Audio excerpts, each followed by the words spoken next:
Hi everyone, and welcome to my channel Talking Spices. If this is your first time on my channel, go ahead and subscribe to join me on this cooking journey. So today we're making beef shawarma. If you didn't already know, my husband is from Lebanon and shawarma is such a Lebanese staple, so I just had to learn how to make this. Alright, so let's get into the recipe. So here we're going to go over the ingredients. So we've got some sirloin tip steak, so you could use different cuts of steak for this. The fattier the better generally. So I'm going to be using some tahini later on. We've got olive oil, apple cider vinegar, some lemon juice, and quite a bit of garlic. And now we're going to go over the spices.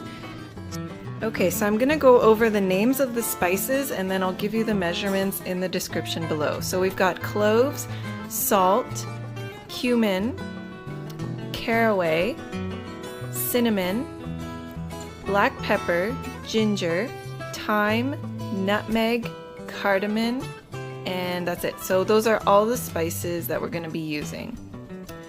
Alright, so the first thing we're going to want to do here is just cut our beef. So my beef was still a bit on the frozen side. So that's okay if it's a little bit frozen or if it's completely thawed. It's totally fine because we're going to be marinating all of this later. So just cut it into strips there. You can even make them thinner than that, but I didn't have too much luck with how frozen it was still. So just cut it up, and then now we're going to be adding all the ingredients for the marinade. So I'm adding in 1/4 cup of olive oil. And next, another 1/4 cup of the apple cider vinegar.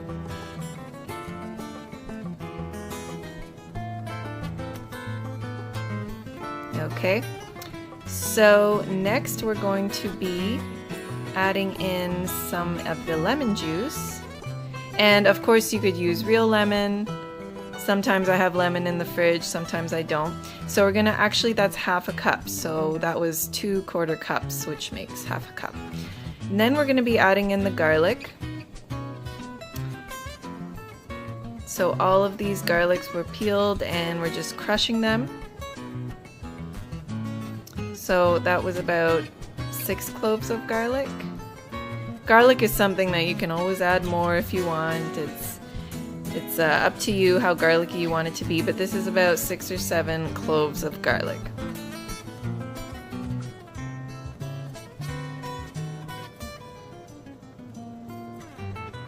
Okay, so next we're going to go ahead and add in the spices. It's just amazing what this combination of spices can do. Oh my goodness, like you will start to smell it as soon as you get this all mixed in together. You will start to smell it, and then once you make this a couple of times, you can really recognize that shawarma smell. That's what you're smelling, is the shawarma, the mixture of the spices that makes this beautiful aromatic shawarma, beef shawarma smell. So just mix that all together. And then we're gonna just let that sit for about an hour, or as long as you have. If you have an hour, go ahead and leave it. If you don't have that much time, then at least 1/2 hour. You just want to make sure that it marinates well, and in my case, since it's still a bit frozen, I wanted to let it thaw completely as well. So after that's been marinating for about an hour, you want to go ahead and heat up your pan with some spray or a little bit of olive oil. And what I'm going to do here is just sear the meat, or just cook it, because then we're going to transfer it to the oven. So it doesn't have to be fully cooked, but you want to get a little bit of a sear on there. And then we're going to transfer this to the oven. So you could also just cook your meat all the way through in the pan.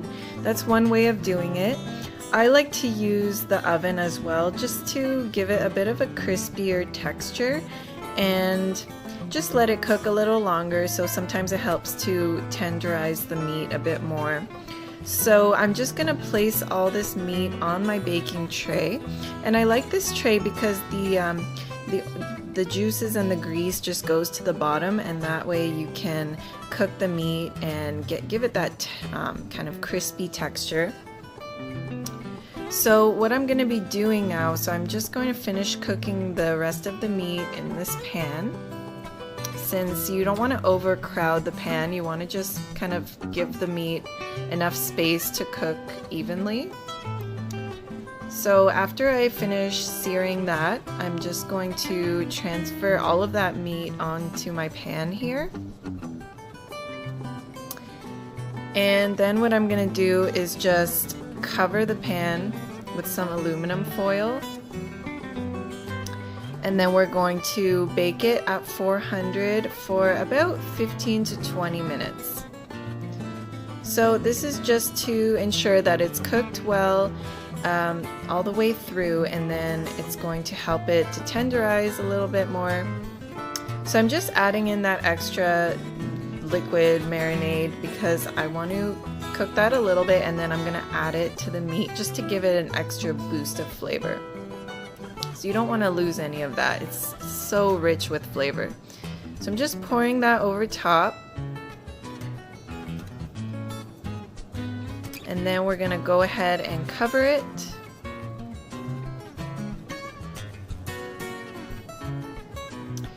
And now we're just, as I said, we're going to just place that in the oven for about 15 to 20 minutes. And then we're going to check it and place it back in the oven to broil. Okay, so that's been cooking now for about 20 minutes. So I'm just going to remove the aluminum, and I'm going to set my oven to broil, and I'm going to broil it for about 5 minutes. So putting that back in the oven now, and I'm going to go ahead and make my Taratur sauce. So really easy and such a beautiful complement to beef shawarma. So you're going to need 1 large clove of garlic or 2 smaller cloves.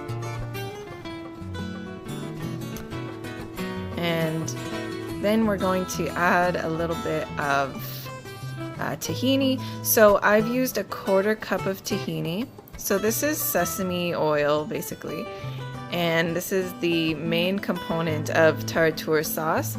So adding that in now, and this is something that you kind of have to gauge how much water you're gonna need and how much lemon. So I kind of go little by little. So I'm adding in, that was maybe just under a 1/4 cup of water. And I'm probably gonna add a little more water.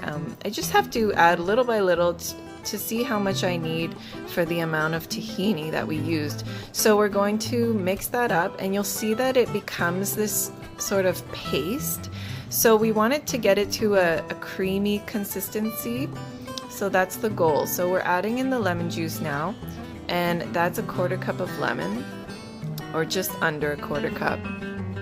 And if you need an equivalency of how much lemons you could use, so if you're using real lemon, which I definitely recommend, like I said, sometimes I have lemons in the house, sometimes I don't, so that's why I use this juice as well. But you would use a whole lemon. So a whole lemon squeezed is equivalent to a 1/4 cup of lemon. So I'm mixing that together, and it's starting to get a little creamier, but I want it to be just a tad creamier, so I'm adding in a little more water there. That was maybe a tablespoon or so. So as you can see, I just kind of used my judgment on how to make this Taratur sauce. Over time, you'll start to get to know the consistency that you want and how to get it to that consistency. So the general rule of thumb is if it's still too much of a pasty consistency, you need more water. And if it's too creamy, then you might want to add a little more tahini. Okay, so here I'm going to show you how you fry up a parantha bread. This is very similar to naan bread, but it's a lot thinner and kind of pastry-like. So very similar to a pancake, you just flip it from one side to the other side. Usually you want to wait until you see some bubbling underneath, and then you can flip it over to get that really nice golden brown color. So I love this because it's so crispy and goes so well with beef shawarma, but of course you could use pita as well. This is just something that I happen to have in the fridge. So here are some red onions covered with sumac spice, and I've also diced some tomatoes. So here's everything that you're gonna need to make your shawarma. We've got the nice warm toasty parenta, and then we've got the beef shawarma, and we've got tomatoes, red onions, and the Taratur sauce. So here's my husband just starting to make his own shawarma here. So you want to just place your meat just like that, and then add some of that Taratur. I love the Taratur. I would probably add way more. So that's my favorite part about this. And then you want to top it with some tomatoes and some onion.